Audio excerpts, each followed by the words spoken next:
Hey, it's Nate with Navigator Bookkeeping here, and just putting together a quick video on how to use the clinician compensation tool for bonuses and also just to help think through bonuses in general for your private practice.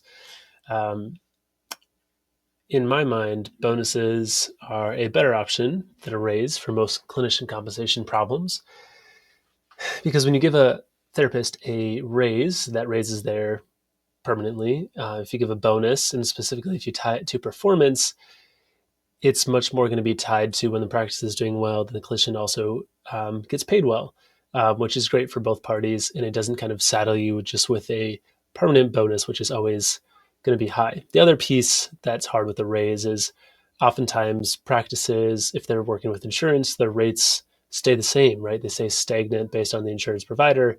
But if you keep adding a 2 to 3% raise every year, pretty soon you have no margin left. So a bonus also can be one of those things that can kind of come in and come out depending on practice performance, depending on clinician performance.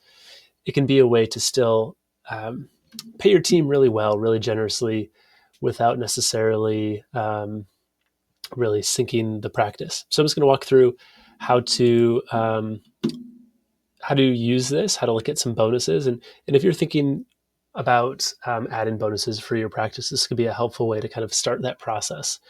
So let's say this practice here is considering adding a bonus structure for their clinicians, and they want to see, how much they can basically afford.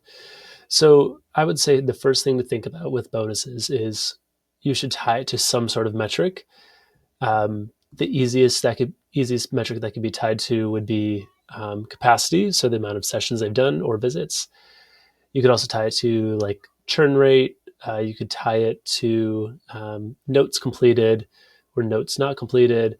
Um, you generally want to tie it to something the clinician has the ability to control. So you don't want to tie it to practice profit unless that's just kind of an add-on nice profit share. That's a different situation. But if we're thinking specifically about a performance-based bonus, you want to tie it to something that your clinician has control over, that they can change things and then meet that performance indicator. So let's talk about doing it with sessions completed. That's the most common way we see this.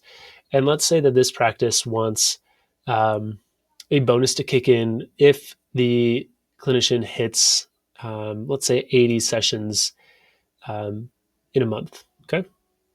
So let me just type that formula here quick. What I'll say about formulas is that ChatGPT is very good at creating formulas. So if you want to use that to help you formulate a formula here, you can do that. But this can just be a really simple if formula. We're going to say equals if our sessions are greater than 80, comma, $200. So basically what this is saying is if the sessions are more than 200, more than 80, then we're going to do a $200 bonus, and we're just going to drag this down. Okay. You'll see it's going to say false if that's not true. It'll give $200 if that is true.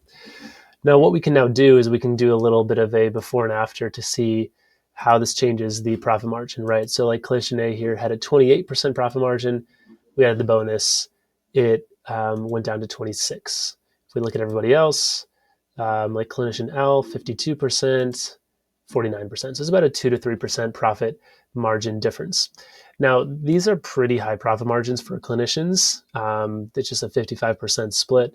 So I would even say you may want to even have a higher bonus, right? So let's say we want to be even a little bit more generous. We want to say, okay, if they get over 100 sessions, then we want to do a $500 bonus. Okay, we can just update the formula there, drag it down. We have 52% profit margin right here for clinician H, and now we have 47, so it's a 5% profit margin difference. The other way you could do this, if we move this back, you could copy and paste this whole table, put it right here, and then put your formula in right here. So again, I do if this cell is greater than 90, for example, $250, and then you can drag it down, and then you can see how your total profit margin changes. So like from 42 to 40%. So it's a 2% profit difference, which comes out to about $500. Since we have $500 going out to our clinicians. So that's how you can kind of start to play around with that bonus structure. If you wanted to do multiple tiers as far as maybe a tiered 80, maybe a tiered 90, maybe a tiered 100. You could do a formula for that as well. It's basically going to be an if and formula instead, which again, at that point, that gets to be a pretty complicated formula. So I'd say to go to ChatGPT, just tell it what you want, and it can spit out a formula for you, which is really helpful. But as far as that bonus structure, that's really the way to kind of start teasing out what may make sense on this side.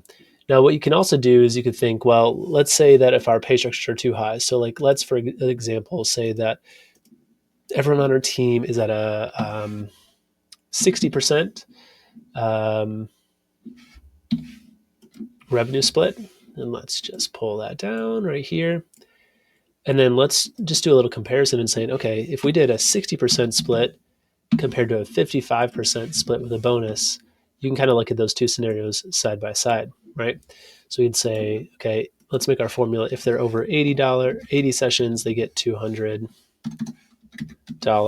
Drag that down.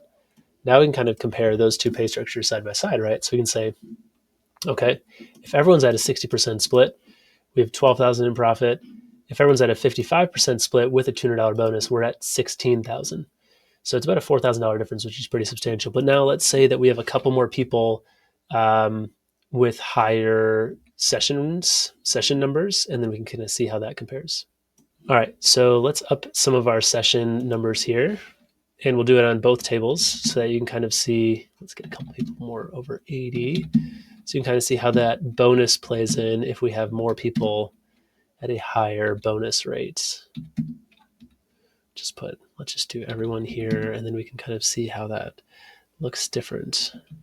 I'm just going to copy these right here, put them up in our top table.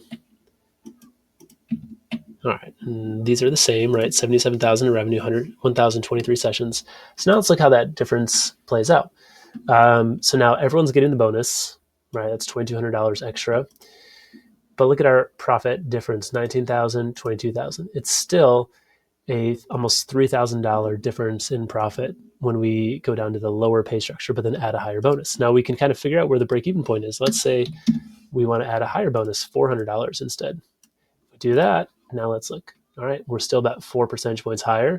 So we still would call this better than the base rate being higher, right? So the 55/bonus still works better than the 60% with no bonus, right? Let's go one step higher. Let's go to $600. And then let's drag it down and see. All right, so now we've flip-flopped, right? Now we're at 17,000 in profit, almost 18 versus 19. So that at that point we'd say, okay, we wouldn't want our bonus to be quite that high. Oops, don't want a $50,000 bonus